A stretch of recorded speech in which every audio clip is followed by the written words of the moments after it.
दोस्तों, लखनऊ की धुंधली रातों में मेहरा ग्रुप की चमकती इमारत में ऋचा शर्मा की सफलता का जश्न चल रहा था। तभी दरवाजे से आदित्य, एक साधारण सा दिखने वाला लड़का, चुपके से दाखिल हुआ। ऋचा, जिसने कभी आदित्य के प्यार को ठुकरा दिया था, उसे देखते ही गुस्से से तिलमिला उठी। उसने तीखे स्वर में पूछा, तुम एक 10वीं फेल यहां क्या करने आए हो? आदित्य ने गहरी, प्यार भरी नजरों से उसे देखा और धीमे स्वर में कहा, ऋचा, मैं तो बस तुम्हारी खुशी के लिए आया हूं। लेकिन ऋचा ने न केवल उसके प्यार को ठुकराया, बल्कि उसे अपमानित करते हुए कहा, मैं इस बड़ी कंपनी में नौकरी करती हूं और तुम एक अनपढ़, हमारे बीच कोई मेल नहीं। उसने सिक्योरिटी को बुलाकर आदित्य को बाहर निकालने का आदेश दिया। तभी मेहरा ग्रुप के मालिक ने, रमेश मेहरा ने, सबको चौंकाते हुए कहा, आदित्य, मैं अपनी बेटी रिया की शादी आपसे करना चाहता हूं। हॉल में मौजूद हर शख्स स्तब्ध रह गया। आखिर क्या है आदित्य का वो गहरा रहस्य जो एक 10वीं फेल लड़के को इतना खास बनाता है कि शहर की सबसे बड़ी कंपनी का मालिक अपनी बेटी की शादी के लिए बेताब है? और क्या है वो सच जो इस रात को हमेशा के लिए बदल देगा?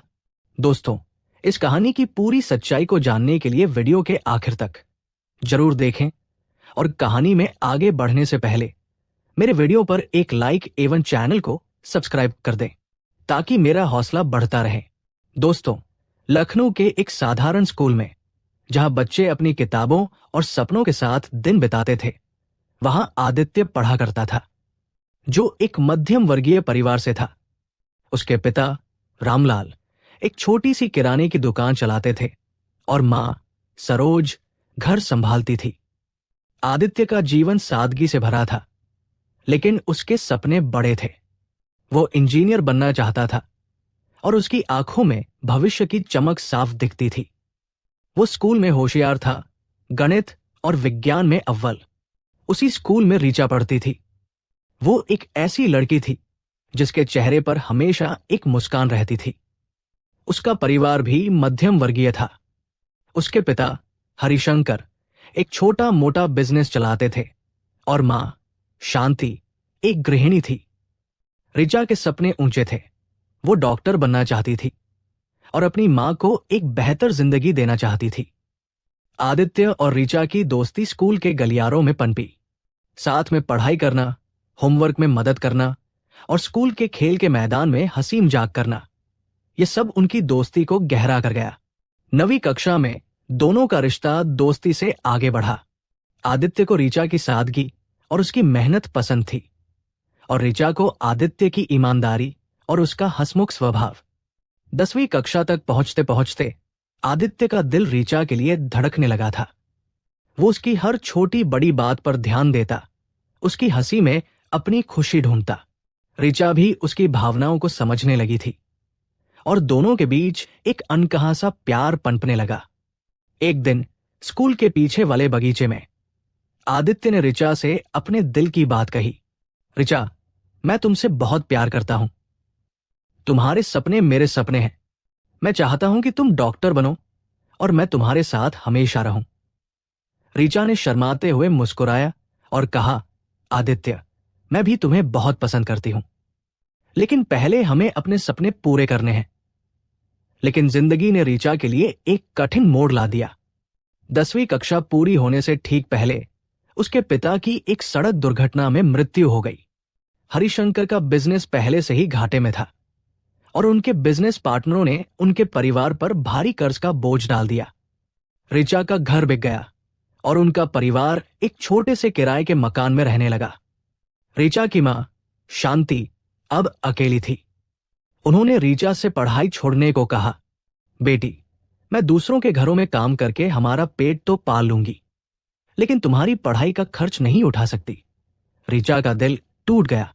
उसके सपने जो कभी आसमान छूते थे, अब धुंधलाने लगे। वो स्कूल जाना बंद कर चुकी थी और बोर्ड परीक्षा सिर पर थी। ये बात जब आदित्य को पता चली तो वो बेचैन हो उठा। वो ऋचा के घर पहुंचा, जो अब एक छोटे से टूटे फूटे मकान में था। ऋचा को आंसुओं में डूबा देखकर उसका दिल पिघल गया। उसने पूछा, ऋचा, तुम स्कूल क्यों नहीं आ रही? क्या हुआ? ऋचा ने रोते हुए अपनी पूरी कहानी सुनाई। आदित्य, मेरे पापा नहीं रहे, हमारा सब कुछ छिन गया। मां कह रही है कि मैं पढ़ाई छोड़ दूं, मेरा सपना अधूरा रह जाएगा। आदित्य ने ऋचा की मां से कहा, आंटी, आप चिंता न करें, ऋचा की पढ़ाई का सारा खर्च मैं उठाऊंगा, बस उसे पढ़ने से न रोकें। शांति ने इसे बच्चों की बात समझकर हल्के में लिया। उन्हें लगा कि आदित्य बस दिलासा दे रहा है, लेकिन अगले ही दिन आदित्य ने अपनी जमा पूंजी और कुछ उधार लेकर स्कूल में ऋचा की फीस जमा कर दी। स्कूल से फोन आया कि ऋचा की फीस जमा हो गई है और वो अब पढ़ाई जारी रख सकती है। शांति हैरान थी। उन्होंने ऋचा से कहा, बेटी, अगर ये लड़का इतनी जिद कर रहा है तो पढ़ ले। ऋचा फिर से स्कूल जाने लगी, लेकिन आदित्य ने अपने वादे को निभाने के लिए बड़ा बलिदान दिया। उसने अपनी पढ़ाई छोड़ दी। वो दिन रात छोटे मोटे काम करने लगा। कभी दुकानों में सामान ढोता, कभी मजदूरी करता। सुबह जल्दी उठकर वो पास की मार्केट में जाता, जहां वह दुकानदारों के लिए सामान उठाने का काम करता। दोपहर में वह एक छोटी सी फैक्ट्री में मजदूरी करता और रात को घर लौटने से पहले कुछ और घंटे काम करता। उसका परिवार इस बात से नाराज था। उसके पिता ने उसे डांटा, आदित्य, तू अपनी जिंदगी बर्बाद कर रहा है, उस लड़की के लिए इतना क्यों कर रहा है? उसकी मां ने रोते हुए कहा, बेटा, तू भी पढ़ लिख ले, तेरा भविष्य भी तो है। लेकिन आदित्य के सिर पर ऋचा के सपनों का जुनून सवार था। आखिरकार वो घर छोड़कर चला गया। वो लखनऊ की गलियों में इधर उधर काम करता और जो कमाता ऋचा की फीस और किताबों के लिए भेज देता। समय बीता। ऋचा ने 12वीं कक्षा पूरी की। वो विज्ञान में अव्वल थी और अब वो मेडिकल कॉलेज में दाखिला लेना चाहती थी, लेकिन इसके लिए और भी ज्यादा पैसे चाहिए थे। आदित्य ने हार नहीं मानी। उसने विदेश में नौकरी की तलाश शुरू की। 18 साल की उम्र में उसे दुबई में एक कंस्ट्रक्शन कंपनी में मजदूरी का काम मिला। वो दिन रात मेहनत करता, गर्मी की तपती धूप में भारी भारी सामान उठाता और जो कमाता ऋचा और उसकी मां को भेज देता। ऋचा की मां को अब काम करने की जरूरत नहीं थी। ऋचा ने एक प्रतिष्ठित मेडिकल कॉलेज में दाखिला लिया और अपनी ग्रेजुएशन पूरी की। इसके बाद उसने पोस्ट ग्रेजुएशन के लिए एक प्रबंधन कोर्स में दाखिला लिया, जो उसे कॉर्पोरेट दुनिया में ले गया। इस दौरान आदित्य और ऋचा फोन पर बात करते रहते थे। ऋचा हमेशा कहती, आदित्य, तुमने मेरे लिए इतना किया है, अगर मुझे अच्छी नौकरी मिल गई तो हम शादी करेंगे और खुशी से रहेंगे। आदित्य ये सुनकर मुस्कुराता और उसे मेहनत करने की सलाह देता। लेकिन दुबई में आदित्य की जिंदगी बदल रही थी। उसने मजदूरी से शुरुआत की, लेकिन अपनी मेहनत और बुद्धिमानी से वो कंपनी में तरक्की करने लगा। उसने निर्माण तकनीकों को सीखा और जल्द ही वो एक छोटी सी टेक कंपनी में प्रोजेक्ट मैनेजर बन गया। उसने रात रात भर किताबें पढ़ी, ऑनलाइन कोर्स किए और तकनीकी दुनिया में अपनी जगह बनाई। उसकी मेहनत रंग लाई और उसने अपनी खुद की कंपनी ग्लोबल टेक सॉल्यूशंस शुरू की। ये कंपनी तेजी से बढ़ी और कुछ ही सालों में आदित्य एक करोड़पति बन गया। उसकी कंपनी ने विश्व स्तर पर नाम कमाया और वो कई बड़ी कंपनियों के साथ साझेदारी करने लगा। उसने मेहरा ग्रुप के साथ भी एक बड़ा सौदा किया, जिसमें उसकी कंपनी ने 100 करोड़ रुपए का ऑर्डर दिया। लेकिन उसका दिल अभी भी ऋचा के लिए धड़कता था। वो ऋचा के सपनों को पूरा करने में जुटा रहा। ऋचा का सपना था लखनऊ की सबसे बड़ी कंपनी मेहरा ग्रुप में नौकरी करना। इस कंपनी में नौकरी पाने वालों को 20 लाख का सालाना पैकेज मिलता था और उनकी जिंदगी बदल जाती थी। एक दिन ऋचा को मेहरा ग्रुप से इंटरव्यू का बुलावा आया। वो हैरान थी। उसने अपनी मां को गले लगाया और कहा, मां, मेरा सपना सच होने वाला है। उसने आदित्य को भी फोन किया। आदित्य, मेहरा ग्रुप से फोन आया है, अगर मैं सिलेक्ट हो गई तो हमारी जिंदगी सेट हो जाएगी। आदित्य ने उसे शुभकामनाएं दी और कहा, तुम जरूर सिलेक्ट हो जाओगी, बस मेहनत से इंटरव्यू दो। ऋचा ने इंटरव्यू की जमकर तैयारी की। उसने रात रात भर किताबें पढ़ी, मॉक इंटरव्यू दिए और अपने आत्मविश्वास को निखारा। इंटरव्यू के दिन वो पूरी तरह तैयार होकर गई। उसने अपने ज्ञान और आत्मविश्वास से सबको प्रभावित किया। कुछ दिनों बाद उसे खबर मिली कि उसका चयन हो गया है। उसे 1.5 लाख रुपए महीने की सैलरी मिलने वाली थी। ऋचा और उसकी मां की खुशी का ठिकाना न रहा। उन्होंने घर पर छोटी सी पार्टी की। ऋचा ने अपनी मां को गले लगाकर कहा, मां, अब हमारी जिंदगी बदल जाएगी।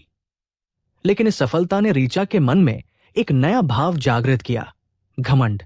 उसे लगने लगा कि उसकी मेहनत और काबिलियत ने उसे ये मुकाम दिलाया है। वो भूल गई कि आदित्य की मेहनत और बलिदान ने उसे इस लायक बनाया था। ज्वाइनिंग से एक दिन पहले मेहरा ग्रुप ने ऋचा के लिए एक भव्य स्वागत समारोह रखा। यह अपने आप में असामान्य था, क्योंकि कंपनी में बड़े बड़े कर्मचारियों के लिए भी ऐसी पार्टी नहीं होती थी। ऋचा अपनी मां के साथ तैयार होकर समारोह में पहुंची। हॉल में उसके नाम के पोस्टर देखकर वो और भी इठलाने लगी। उसे लग रहा था कि ये उसकी पढ़ाई और परफॉर्मेंस का नतीजा है। लोग उसकी तारीफ कर रहे थे और वो इस ध्यान का आनंद ले रही थी। लेकिन तभी हॉल के दरवाजे से आदित्य ने प्रवेश किया। वो साधारण कपड़ों में था, लेकिन उसकी आंखों में एक अलग सी चमक थी। ऋचा उसे देखते ही भड़क गई। तुम यहां क्या कर रहे हो? उसने तीखे स्वर में पूछा। आदित्य ने मुस्कुराते हुए कहा, ऋचा, मैं तुम्हारी खुशी में शामिल होने आया हूं। तुमने कहा था ना कि नौकरी मिलने के बाद हम शादी करेंगे। मैं उसी वादे को पूरा करने आया हूं। ऋचा का चेहरा और सख्त हो गया। उसने ठंडे लहजे में कहा, तुम्हारे होश ठिकाने हैं? मैं इतनी पढ़ी लिखी हूं, इस बड़ी कंपनी में नौकरी करती हूं, और तुम एक 10वीं फेल। हमारा कोई मेल नहीं। चुपचाप यहां से चले जाओ। आदित्य स्तब्ध रह गया। वो समझ नहीं पा रहा था कि ये वही ऋचा है जिसके लिए उसने अपनी जिंदगी दांव पर लगा दी थी। उसने कहा, ऋचा, ऐसा मत करो। हमने एक दूसरे से प्यार किया, वादे किए। लेकिन ऋचा ने उसकी बात अनसुनी कर दी। उसकी मां ने भी आदित्य को ताने मारने शुरू कर दिए। तुझ जैसे अनपढ़ से मेरी बेटी शादी करेगी? तूने ये सपना कैसे देख लिया? पार्टी में मौजूद लोग भी ऋचा का साथ देने लगे। कुछ ने आदित्य को ताने मारे, कुछ ने उसे वहां से जाने को कहा। ऋचा ने सिक्योरिटी गार्ड को बुलाकर आदित्य को बाहर निकालने का आदेश दिया। लेकिन तभी हॉल में एक शख्स की एंट्री हुई। ये कंपनी का मालिक रमेश मेहरा था। उसने सिक्योरिटी गार्ड्स को रोक दिया और आदित्य के सामने खड़े होकर बोला, सर, ऐसी लड़की से शादी करके आप क्या करेंगे? अगर आप चाहें तो मैं अपनी बेटी रिया की शादी आपसे खुशी खुशी करवाऊंगा। यह सुनकर हॉल में सन्नाटा छा गया। ऋचा और उसकी मां के चेहरों पर हैरानी थी। बाकी लोग भी सोच में पड़ गए कि आखिर आदित्य में ऐसा क्या है कि कंपनी का मालिक उससे अपनी बेटी की शादी करवाना चाहता है। आदित्य ने विनम्रता से कहा, नहीं सर, मैं तो ऋचा से प्यार करता था, लेकिन अगर उसे अब शादी नहीं करनी तो मैं किसी और से शादी कर लूंगा। रमेश मेहरा ने आदित्य को रोककर कहा, एक बार मेरी बेटी रिया को तो देख लीजिए, वो यही पार्टी में है। आदित्य ने रिया को देखा। वो एक सौम्य और सुंदर लड़की थी, जिसकी आंखों में सादगी और समझदारी थी। आदित्य ने कहा, ठीक है, अगर आप चाहते हैं तो मैं रिया से शादी कर लूंगा। यह सुनकर ऋचा और बाकी लोग और भी हैरान हो गए। तभी रमेश मेहरा स्टेज पर चढ़े और माइक लेकर बोले, मुझे लगता है कि आप सभी को सच्चाई जानने का हक है। ये जो आदित्य है, ये कोई साधारण इंसान नहीं है। ये विदेश में एक बहुत बड़ी कंपनी ग्लोबल टेक सॉल्यूशंस के मालिक है। इन्हीं की सिफारिश पर हमने ऋचा को नौकरी दी थी। अगर आदित्य का फोन ना आता तो हम ऋचा को अपनी कंपनी में सिक्योरिटी गार्ड की नौकरी भी न देते। उनकी कंपनी ने हमें 100 करोड़ का ऑर्डर दिया है, जिसने हमारी कंपनी को नई ऊंचाइयों तक पहुंचाया है। यह सुनकर हॉल में मौजूद हर शख्स स्तब्ध था। ऋचा का चेहरा लज्जा से लाल हो गया। आदित्य स्टेज पर चढ़ा और अपनी कहानी सुनाने लगा। उसने बताया कि कैसे उसने ऋचा के लिए अपनी पढ़ाई छोड़ी, घर छोड़ा, विदेश जाकर मेहनत की और एक बड़ी कंपनी खड़ी की। वो बोला, मैंने ऋचा को इस मुकाम तक पहुंचाया, लेकिन उसने मेरे प्यार और बलिदान की कद्र नहीं की। आदित्य ने आगे कहा, मैं चाहता हूं कि ऋचा को अब इस कंपनी में न रखा जाए। रमेश मेहरा ने तुरंत ऋचा को नौकरी से निकालने का आदेश दिया। ऋचा ने हाथ जोड़कर माफी मांगी, लेकिन आदित्य ने रिया का हाथ थामा और हॉल से बाहर चला गया। कुछ महीनों बाद आदित्य और रिया की शादी हो गई। दोनों खुशी से अपनी जिंदगी बिता रहे थे। आदित्य ने अपनी कंपनी को और आगे बढ़ाया और रिया के साथ मिलकर एक फाउंडेशन शुरू किया जो गरीब बच्चों की पढ़ाई में मदद करता था। यह फाउंडेशन न केवल बच्चों को स्कूल भेजता था, बल्कि उनके लिए किताबें, यूनिफॉर्म और कोचिंग की व्यवस्था भी करता था। आदित्य और रिया ने मिलकर लखनऊ में एक स्कूल भी खोला जहां गरीब बच्चों को मुफ्त शिक्षा दी जाती थी। आदित्य का मानना था कि शिक्षा ही वो चाबी है जो किसी की जिंदगी बदल सकती है। एक दिन आदित्य और रिया एक टूरिस्ट स्पॉट पर घूमने गए। वहां एक छोटी सी चाय की दुकान थी जहां ऋचा और उसकी मां काम कर रही थी। ऋचा ने अपनी सारी डिग्रियां और सपने खो दिए थे। उसकी नौकरी छूटने के बाद उसका घमंड टूट गया था। वो और उसकी मां अब छोटे मोटे काम करके गुजारा कर रही थी। ऋचा ने आदित्य को देखा। उसकी आंखों में आंसू थे और चेहरे पर पश्चाताप की गहरी रेखाएं। वो दौड़कर आदित्य के पास आई और बोली, आदित्य, मुझे माफ कर दो। मैंने तुम्हारे प्यार और बलिदान की कद्र नहीं की। मैंने गलती की। उसकी आवाज में दर्द था और आंखों में सच्चाई। आदित्य ने एक गहरी सांस ली। उसने ऋचा की ओर देखा और शांत स्वर में कहा, ऋचा, जो हुआ उसे भूल जाओ। मैंने तुम्हें माफ कर दिया है, लेकिन अब हमें अपने अपने रास्ते चलना है। मैं चाहता हूं कि तुम अपनी जिंदगी को फिर से बनाओ। मेरे फाउंडेशन में एक टीचर की जगह खाली है। अगर तुम चाहो तो वहां काम कर सकती हो। ऋचा की आंखों में आंसू और उम्मीद की चमक थी। उसने सिर झुकाकर कहा, आदित्य, तुम सचमुच बहुत बड़े इंसान हो। मैं तुम्हारी इस मदद को कभी नहीं भूलूंगी। आदित्य ने मुस्कुराते हुए रिया का हाथ थामा और वहां से चला गया। रिया ने आदित्य की ओर देखा और कहा, तुमने ऋचा को माफ कर दिया। यह तुम्हारी सबसे बड़ी ताकत है। आदित्य ने जवाब दिया, रिया, प्यार और माफी ही इंसान को इंसान बनाते हैं। मैंने ऋचा के लिए जो किया वो मेरे दिल से किया। अब मैं चाहता हूं कि वह भी अपने लिए एक नई शुरुआत करे। ऋचा ने आदित्य के फाउंडेशन में काम शुरू किया। वो बच्चों को पढ़ाने लगी और धीरे धीरे अपने जीवन को फिर से संवारने लगी। उसने अपनी गलतियों से सीखा और दूसरों की मदद करके अपने पश्चाताप को कम करने की कोशिश की। आदित्य और रिया ने अपने फाउंडेशन को और बड़ा किया और सैकड़ों बच्चों की जिंदगी बदली। आदित्य का जीवन एक मिसाल बन गया, ये सिखाने के लिए कि सच्चा प्यार, मेहनत और उदारता कभी व्यर्थ नहीं जाती। ये कहानी हमें सिखाती है कि प्यार और बलिदान की कद्र करनी चाहिए। जो लोग आपके लिए सब कुछ छोड़ देते हैं, उनकी इज्जत करें। घमंड और विश्वासघात का रास्ता पतन की ओर ले जाता है, लेकिन माफी और दूसरों की मदद करने की भावना आपको और मजबूत बनाती है।